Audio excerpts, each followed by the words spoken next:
So it's a pleasure to be here today. Quite a bright light. Yes, it's big. I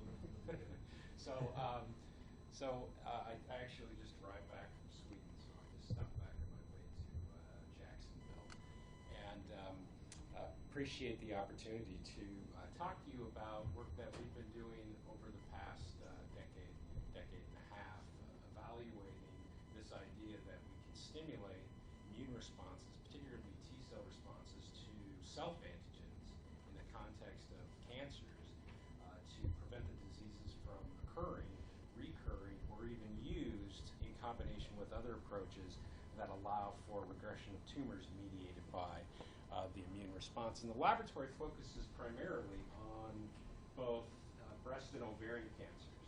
And for personal reasons as well as economic reasons, I focus a lot on breast cancer because it's such a huge burden to the world and to the United States in particular.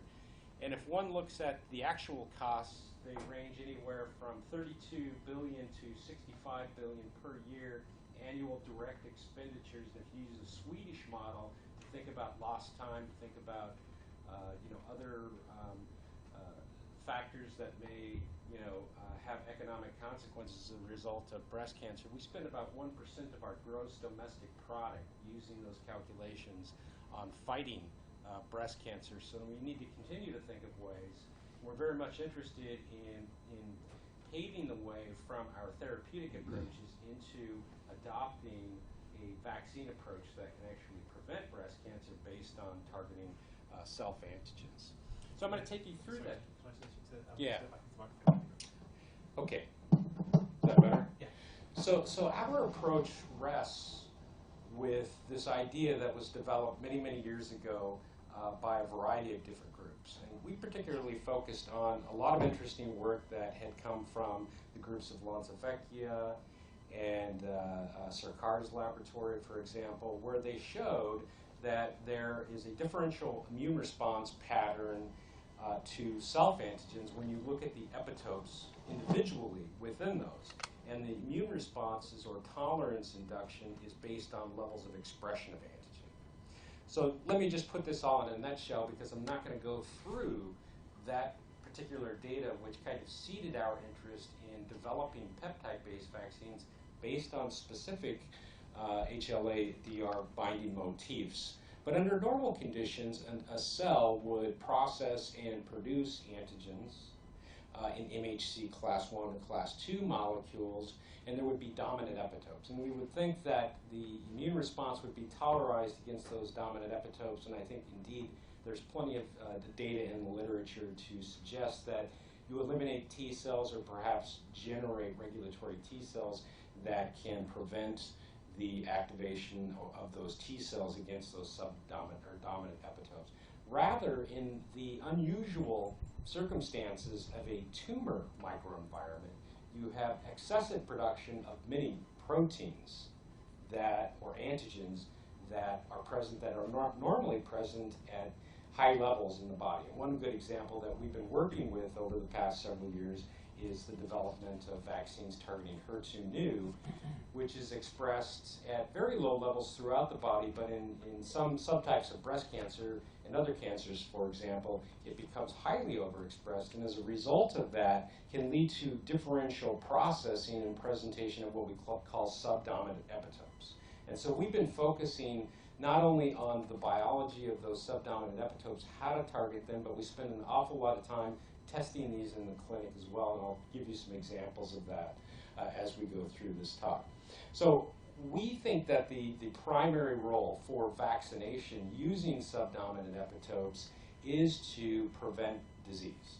We didn't really adhere to this idea early on when vaccines started to be tested in the context of cancer by treating disease. Now that's shifting with the advent of many more molecular adjuvants or checkpoint blockade approaches, which can stimulate enough of an immune response to attack and treat tumor. This is just an example of identifying subdominant epitopes against the intracellular domain of HER2/neu, not the extracellular domain of HER2/neu, the intracellular component, and immunizing animals and preventing the outgrowth of tumor when vaccinated prior to the development of tumor, whereas if we gave vaccine at the time of tumor induction in these animals, we saw no effect of vaccines. And so through the years, we have, and this is an area that has ongoing improvement, and groups like ProImmune have really helped or enabled the development of strategies that improve our understanding of identifying and applying subdominant epitopes in cancer.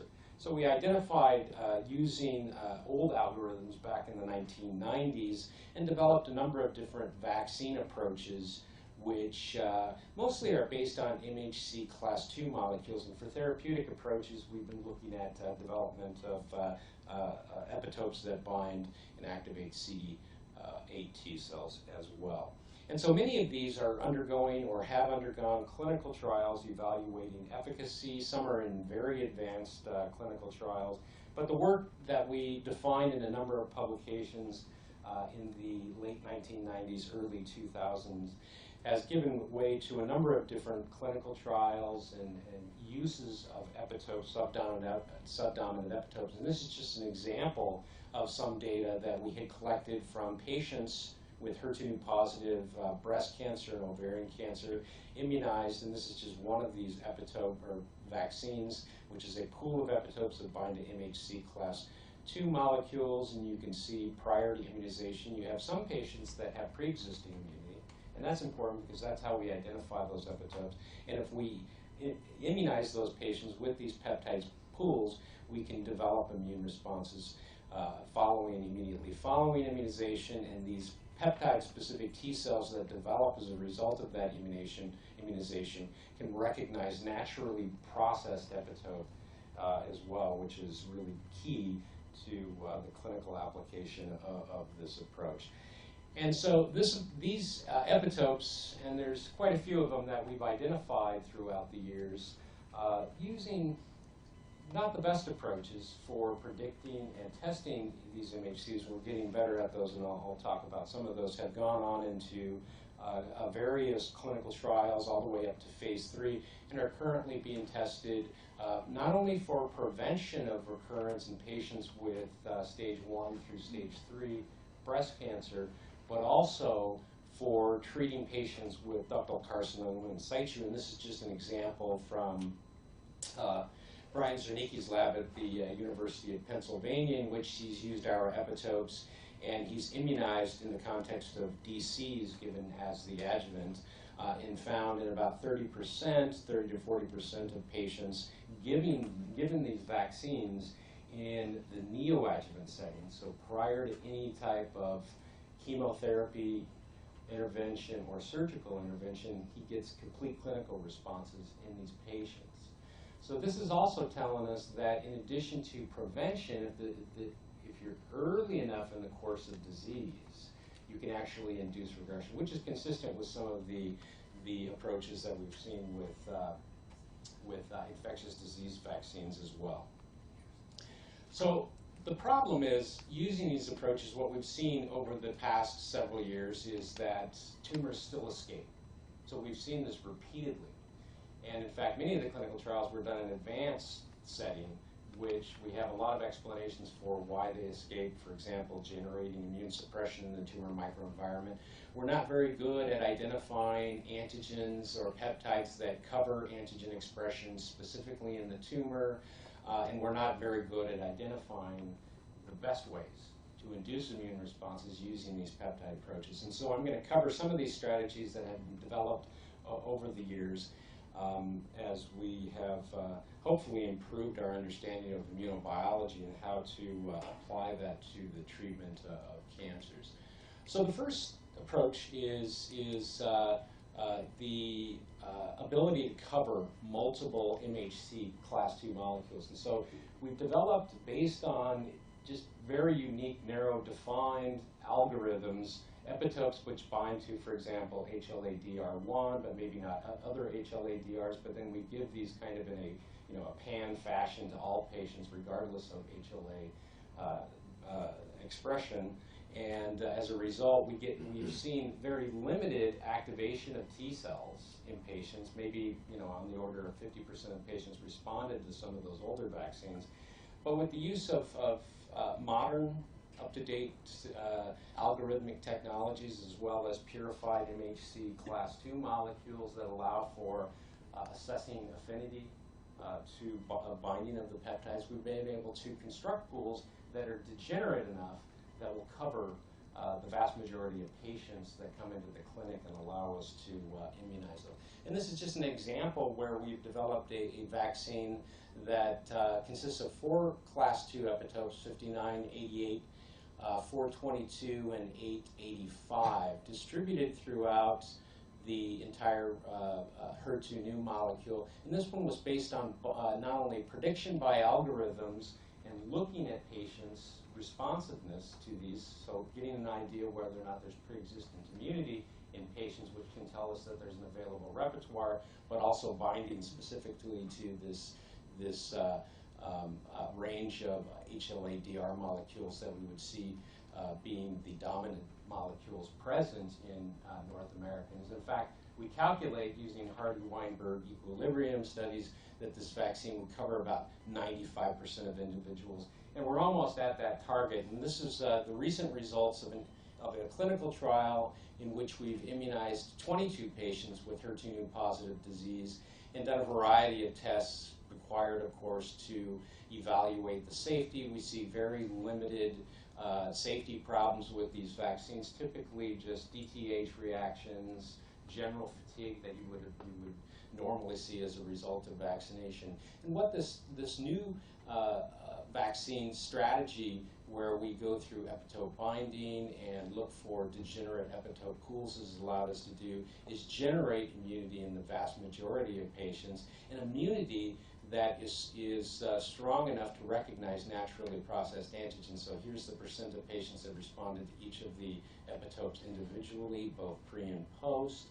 And this is just looking at a subset of patients, the first 6 patients, because this data is very new and I haven't had time to make up the appropriate graphs to represent this data.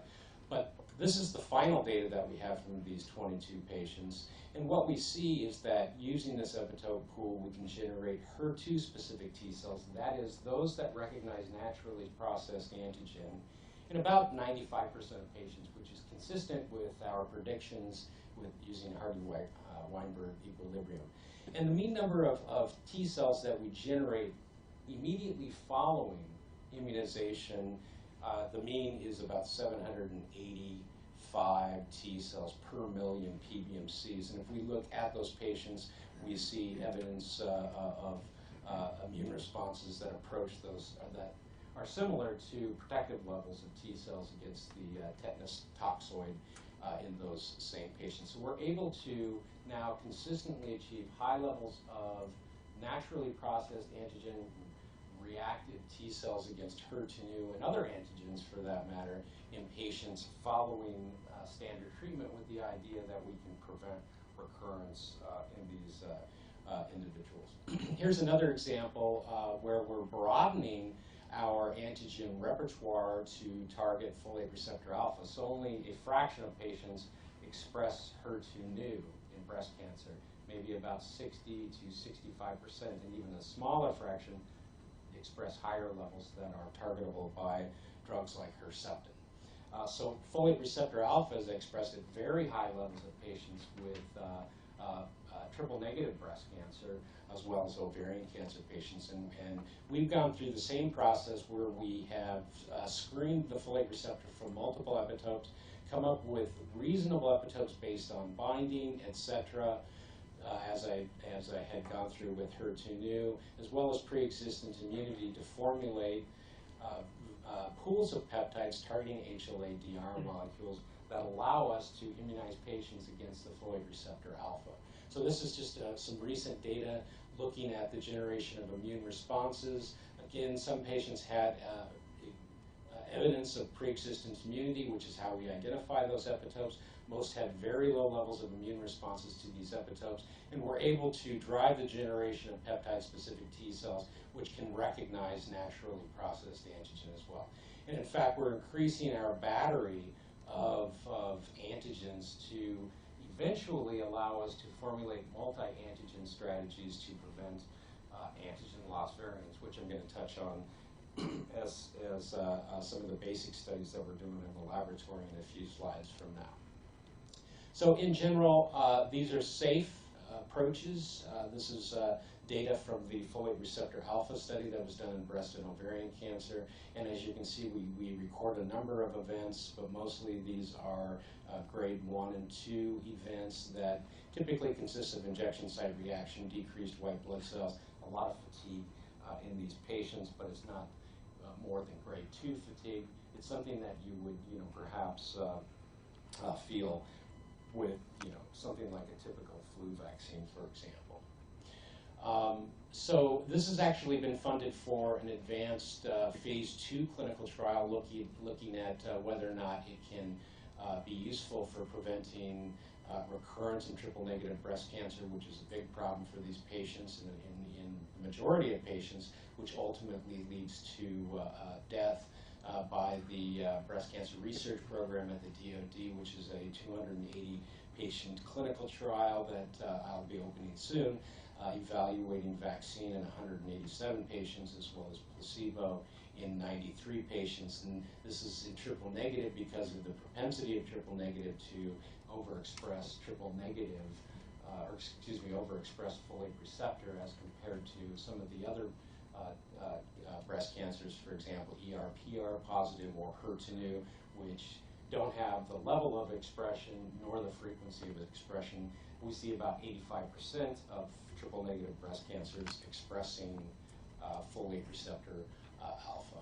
So we've also began to look at the use of chemical modifications to generate higher levels of the tumor antigen-specific T cells based on biology of dendritic cells. So going beyond adjuvants, looking at modifications that we can make to come up with some unique constructs that will enable better handling by the dendritic cells. And this is just one example of an approach that we're taking in collaboration with a company actually here in Boston, Antigen Express. And I'm not going to go through all the details, but basically kind of just give you a high-level overview that we took a core epitope and modify it with a molecule called IIK, which binds to a regulatory site on MHC class 2 molecules and actually can kick off the endogenous epitope, as well as a dendritic cell binding peptide here with a cleavable linker. And the idea is, of course, to bind, get into the cell, get processed, kick off the endogenous epitope in dendritic cells, and then lead to the generation of higher levels of T cells. And what we've seen is some pretty dramatic results. We've seen the ability of these dual modified epitopes to generate T cells that respond to very low levels of antigen, 10 to the minus 9 grams per mil, as in both functional assays, such as cytokine release assays, or in this case it was ELISpot, as well as proliferation assays. And indeed, our work is showing that we can do these modifications or modify these epitopes and generate high-level, long-lasting expression from the dendritic cells, which alters the dendritic cells in such a way that they release high levels of chemokines that attract the naive T cells into the microenvironment to enhance activity. So this is, I term this epitope nesting in with these specialized peptide modifications. Some of these are unique amino acids that aren't natural and allow for bending and contortion of the epitope so that they can fit into the MHC molecules. I'm not going to go into too much detail about that, but needless to say, we generate the T cells as a result of enhanced antigen processing and presentation by the dendritic cells that leads to higher levels of T cells following immunization that traffic to the lymph node and spleen, as well as tumor. And this happens both with respect to the biology is the same in the mouse and humans. We see evidence of not only generating higher levels of T cells in the humans, but also, or in mouse, but also in humans as well. And in fact, a portion of this has been carried out in a clinical trial with the company Antigen Express that I previously mentioned, and they were able to induce high levels of immune responses with the modified epitopes. And in fact, in an arm of that particular study, because of the propensity to get into the dendritic cells and kick off the MHC class 2 endogenous peptide, they're able to generate immune responses in the absence of cognate or specific adjuvants in the vaccine mixture. In this particular case, they tested GMSCF as the adjuvant, various doses, including none, and were able to detect the generation of T-cell responses, which we usually can't do unless we have an adjuvant mixed in with the epitope or pool of epitopes.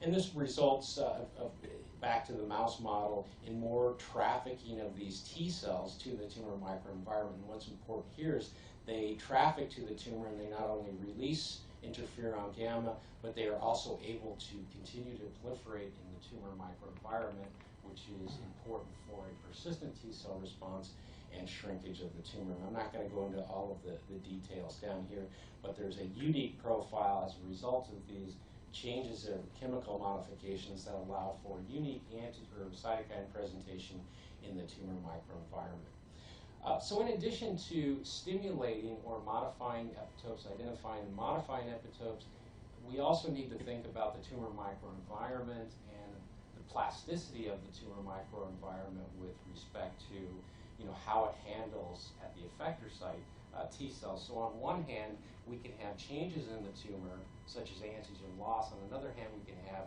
induction of immune suppression of the local microenvironment, which we need to overcome. And so this is one example of how we approach this. We, in this particular model, we have evaluated as a result of T cell therapy or antibody therapy or just transplantation rejection, essentially in a non-syngeneic animal model, where we've induced loss or regression of the tumors, ultimately that reemerge as a result. In this particular case, it was transplanting a tumor that expressed RATNU into a parental FVB strain, so they'd never seen RATNU before. They reject. Ultimately, what happens is the tumors grow out. We can get an understanding of this process, which is termed immunoediting. You've seen in the literature, which is something that happens in all of the tumors that we have evaluated, something that we need to consider as we move forward into inducing strong immune responses into a rather plastic tumor microenvironment. In this particular case, it was a fairly, we thought, straightforward example of antigen loss, turning off the antigen. So here's the tumor cells that we had put in, which are HER2 positive, and if we inject those into the syngeneic transgenic animal that has RATNU, you can see there's no rejection, and the tumors maintain expression of HER2. If we inject these into the parental strain, where they don't have the transgene, they reject the tumor, what reemerges is an antigen loss variant.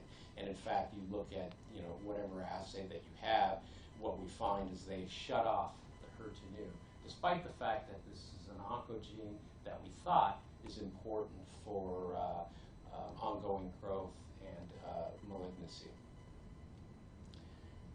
Okay, so one of the things that we're interested in, of course, is what's going on in addition to antigen loss variants, and how can that help us try to understand what kind of plasticity is occurring, and maybe we can block some of those pathways.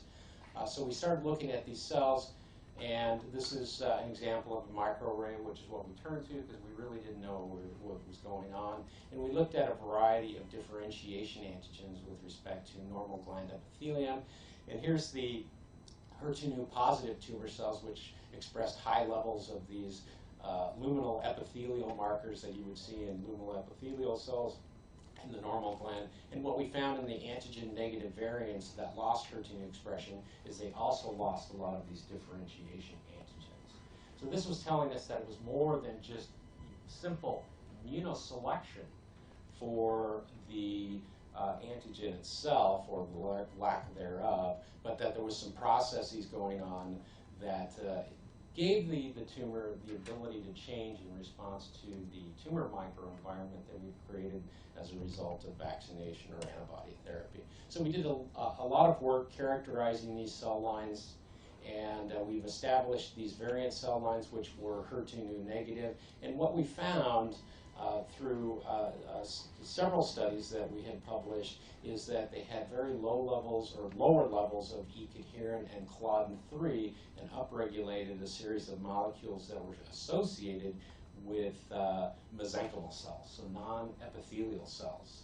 For example, incoherent snail and matrix metalloproteases. And this gave us the idea that perhaps we were inducing this process of epithelial to mesenchymal transition, which was a relatively new concept back in the mid-2000s. And in fact, about that time, Michael Clark and Al-Haj Makwich had published this nice paper in PNAS, Prospective Identification of Tumorigenic Breast Cancer Cells.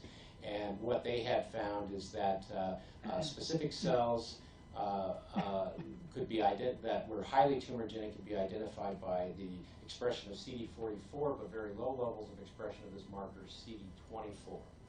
And so we were quite interested in that, and we looked at that, and sure enough, the cells that we identified or that grew out despite immunotherapy, which had been immunoedited, had the same expression profile rather of low CD24 and high levels of CD44 expression. But what was interesting in their study is they showed that these studies, or that these markers, would identify specific subsets of breast cancer cells that would be very highly tumorigenic. And this is what really set out the field of what we call breast cancer stem cells, or cancer stem cells in solid malignancies.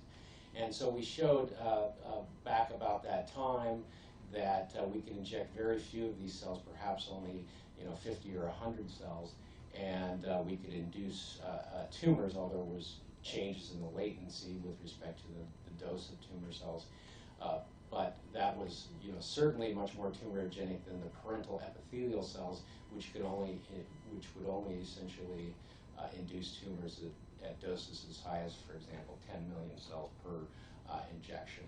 And so these variant cells form heterogeneous tumors when they're injected back into the animals. They look, from a pathologist standpoint, identical to the tumors, but when we put these back into syngeneic animals, depending on where we put them back, they can revert back to their epithelial state. They're sensitive to the treatments that we use, and they're sensitive to chemotherapies, which I didn't show here.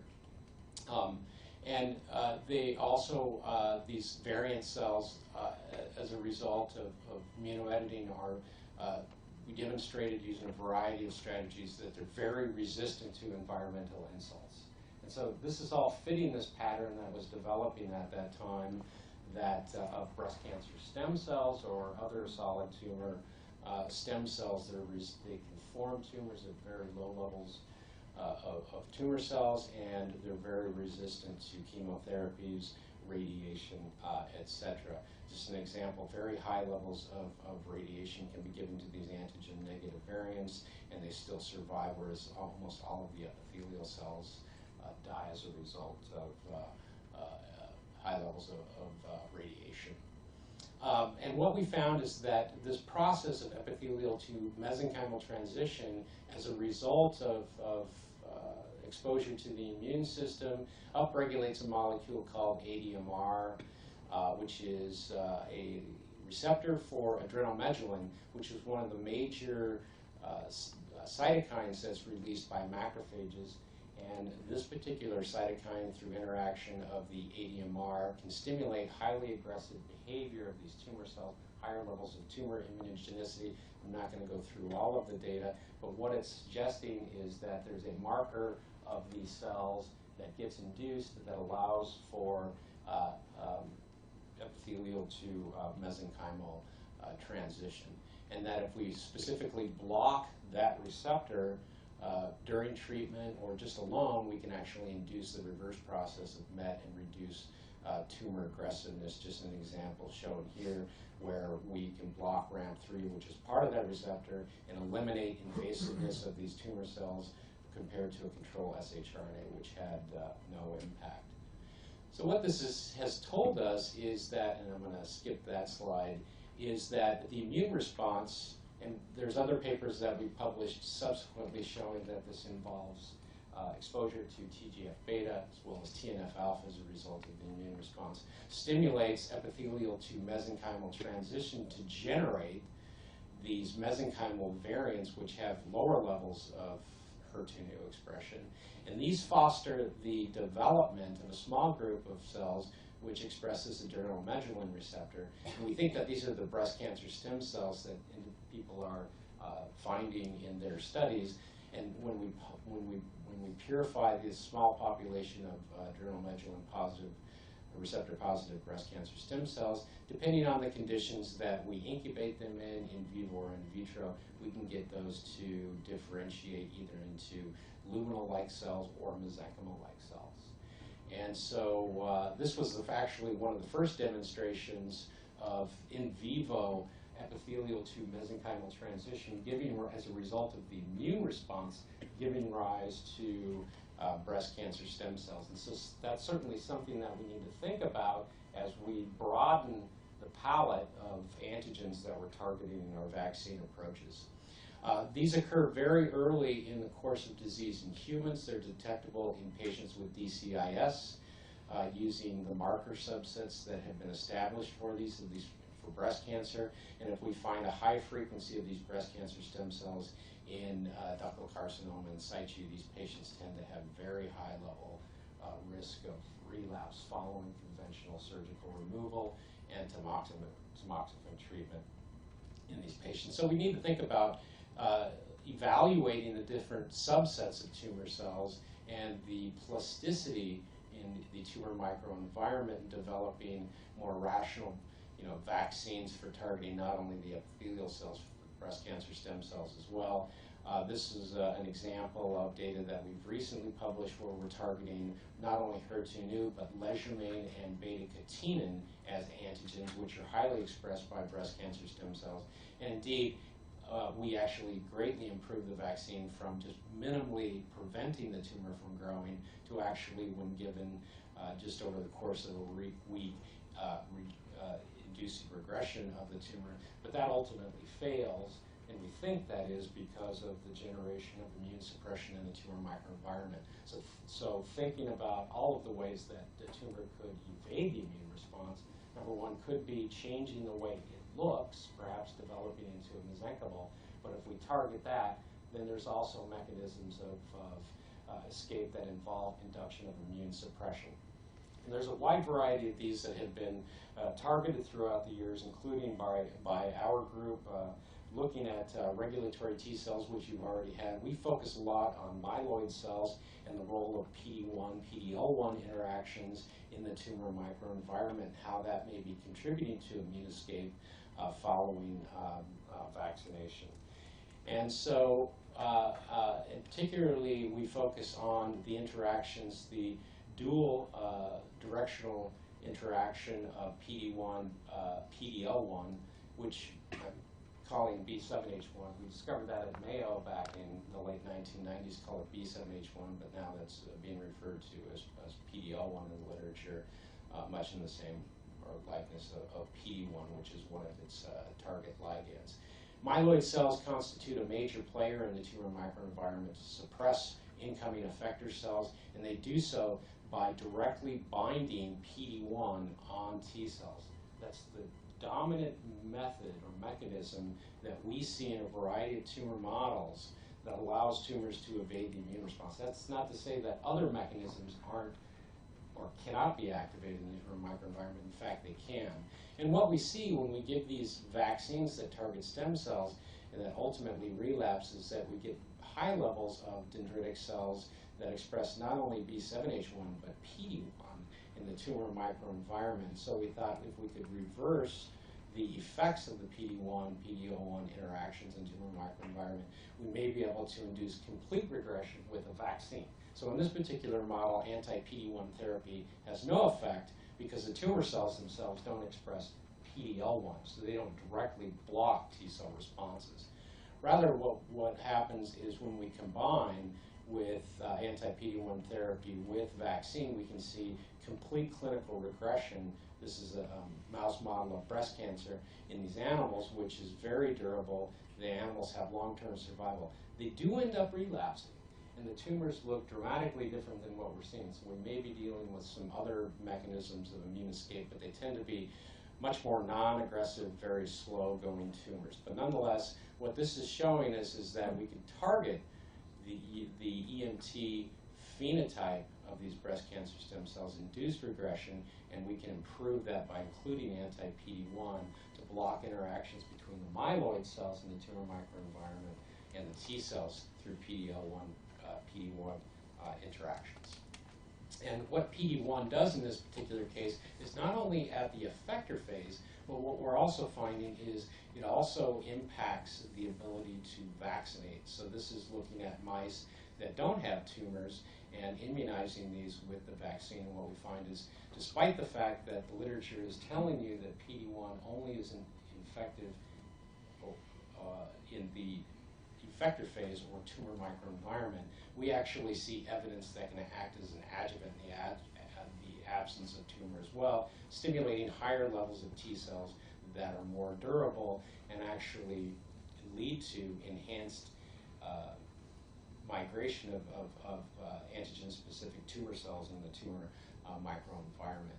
And probably the most interesting thing from the studies that we've done with respect to PD-1 blockade with vaccine is that it induces both a type 1 and a type 2 immune response. So if we just vaccinate alone, the immune response that is activated in response to the tumor antigens is just largely helper T helper cell 1 or TC1, interferon gamma positive, TNF positive, IL-2 positive.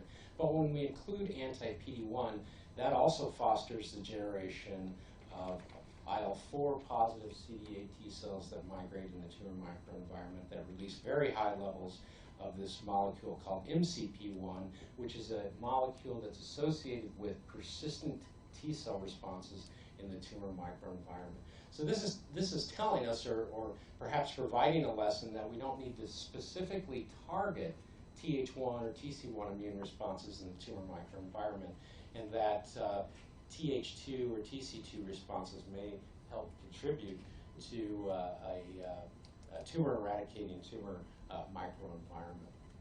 So what this combination therapy does, interestingly enough, is it induces the accumulation of memory precursor T cells. So this is something that we haven't been able to achieve with vaccine strategies alone. So we've gone through a number of different studies using markers to identify what types of T cells get induced in the effector phase. So at that time, we have to carefully time when the tumors are regressing to get an idea about what's happening. And what we're showing here is that combination therapy induces more CD8 T cells to migrate in the tumor microenvironment compared to vaccine or anti-PD-1. But importantly here, these have a phenotype which is associated with memory, and specifically a memory precursor phenotype with high levels of CD44, CD27, but also high levels of the IL-7 receptor. And in fact, in the absence of the combination, we see no evidence of IL-7 receptor being upregulated in the tumor microenvironment, which probably results in very low persistence of CD8 T cells. It explains that, explains why we don't get augmented CD8 T cell responses compared to, for example, the ineffective anti-PD-1 that we use in this animal model. So this is an interesting result. It tells us the phenotype that we need to be achieving, perhaps, with respect to regression of tumors. And importantly, these tumors downregulate levels of TBET and upregulate levels of EOMs, which are transcription factors that alter the differentiation of T cells in the tumor microenvironment. So by combining these and looking specifically at regressing tumors and what goes on in the dynamics, that will enable us to perhaps design better vaccines that we can use to prevent breast and ovarian cancer recurrence. Now, another interesting component of this is that the antigen specificity of the tumor-infiltrating lymphocytes really is, at least in terms of the antigens that we have in the vaccine, HER2/neu, beta-catenin, leishmanian, cannot be explained, or cannot explain, the total levels of CD4. In fact, if I add all of these up, the combination of PD-1 and vaccine, we can only find about 5 to 10% of the antigen specificity of the T cells, despite the fact that there's enormous amounts of CD8 T cells in the tumor microenvironment as a result of the combination therapy. So one of the things that we're asking is whether or not we're inducing a phenomena of epitopes spreading in the tumor microenvironment, which is the generation of immune responses to other tumor antigens that may be released as a result of disruption. But we think that this is an approach that we can use for individuals at high risk for relapse by giving low doses of anti-PD-1 and vaccines to stimulate immune responses that can seek out residual tumor following conventional therapy to prevent relapse. And lastly, we're testing, this is recently funded by the National Cancer Institute, as well as private funding looking at pharmacologic modification of dendritic cells for improved T cell skewing. So what we've seen in the tumor immunology literature is that there's a reciprocal relationship between regulatory T cells and the amount of IL-17 and Th17 cells in the tumor microenvironment. We're trying to capitalize on that to see if we can induce Th17 cells, for example, in the ovarian cancer microenvironment and breast cancer, and essentially mitigate infiltration or activity of regulatory T cells in the tumor microenvironment. And in fact, this is an approach that has resulted in our early animal studies in complete cures when vaccines are given as a therapy. And I'm not going to present all of the data because I don't have the time, but nonetheless, what this involves is modifying dendritic cells with IL-15 and a P38 MAP kinase inhibitor. And so what happens in this particular case is this favors interactions between ICOS ligand on dendritic cells and ICOS on T cells by reducing levels of beta-catenin as well as reducing levels of CD80, CD86 presented by the dendritic cells. And this balance favoring ICOS ligand ICOS interactions results in induction of Th17 immune responses. And in fact, we just recently initiated a phase 1 clinical trial in ovarian cancer patients where we're using this approach with the folate receptor alpha, immunizing patients following conventional treatment, and very early, but what we're seeing is we're seeing a dominant Th17 induction in the tumor microenvironment as well as the peripheral blood with this type of vaccine approach. Now, we don't know if that's eliminating regulatory T cells or has any impact on clinical activity of the vaccine, but nonetheless, we're achieving our goals in vivo by inducing Th17 specific T cell responses, which may have enhanced anti-tumor activity. So with that said, I'm going to conclude, so our strategy is to target subdominant epitopes. This is an effective way of generating self-tumor antigen-specific T cells in individuals. So we see very high levels, very robust generation of self-antigen-specific T cells that can recognize naturally processed antigen. And we can eliminate peptides and perhaps even eliminate the need for testing a variety of different adjuvants. So using chemical modifications based on the immunobiology of dendritic cells, we can immunize just with peptides alone that would stimulate a foreign antigen-specific immune response leading to tumor regression. We're also looking at vaccines that target multiple tumor cell types in the tumor microenvironment. I gave you one example, EMT-derived breast cancer stem cells, or highly tumorigenic cells that actually get generated as a result of immunoediting in the tumor microenvironment. We're going to continue with that. And we're looking at ways we can improve either through induction of IL-17, which I just told you about, as well as PD-1 blockade in combination with vaccines, which is a very effective adjuvant for stimulating cells to go down an effector or memory precursor effector pathway to allow persistent infiltration of the T cells into the tumor microenvironment. And we hope to get these latter two, or this last strategy with PD-1 rather, blockade in combination with vaccines in the clinic real soon to see if that's effective in preventing recurrence in patients with breast and ovarian cancers. So obviously this takes quite a bit of work and a commitment from a number of individuals. I've had the pleasure of working for the past decade and a half at the Mayo Clinic, which is very translational and able to meet the challenges of translational medicine and all of the aspects of that, including the regulatory and toxicology aspects. financial support came from a variety of institutions, the NCI, the Department of Defense, as well as private institutions that have contributed to these approaches.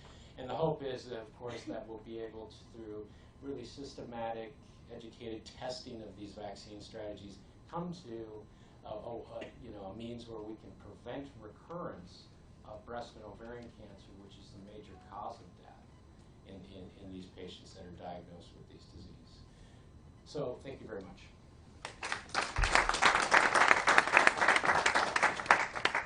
Great. We've got time for 2 questions. First of all, Hi. So it was a wonderful talk. I have a question regarding TH17 Treg cells.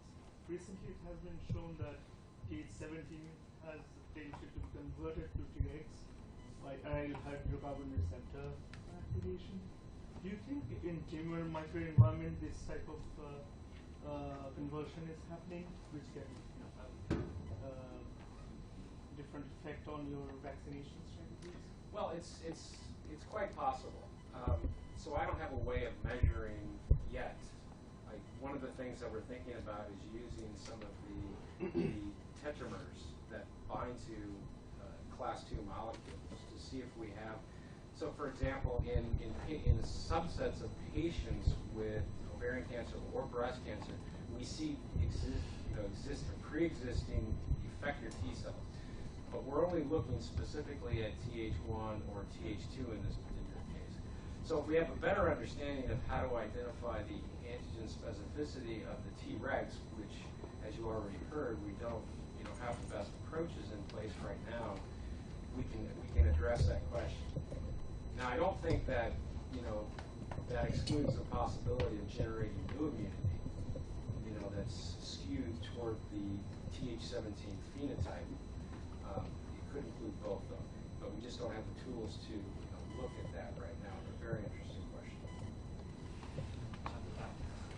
I was wondering, is there any knowledge as to the ability to use certain populations of patients to control the progression of their disease due to their various HLA class types?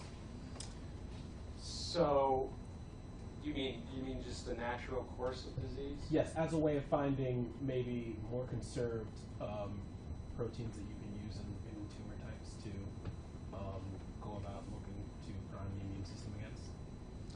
Well, we're getting pretty good. You mean in terms of the degeneracy of the epitopes that we use? Yes. So we're actually pretty good now for class 2. So class 2 is a lot more degenerate than class 1. And so we conduct binding studies, we conduct a variety of other studies to look at degeneracy.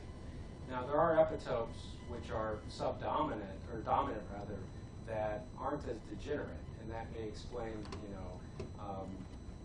the ability to fight tumors that, perhaps get transmitted from one individual to another, such as the case of the Tasmanian devil.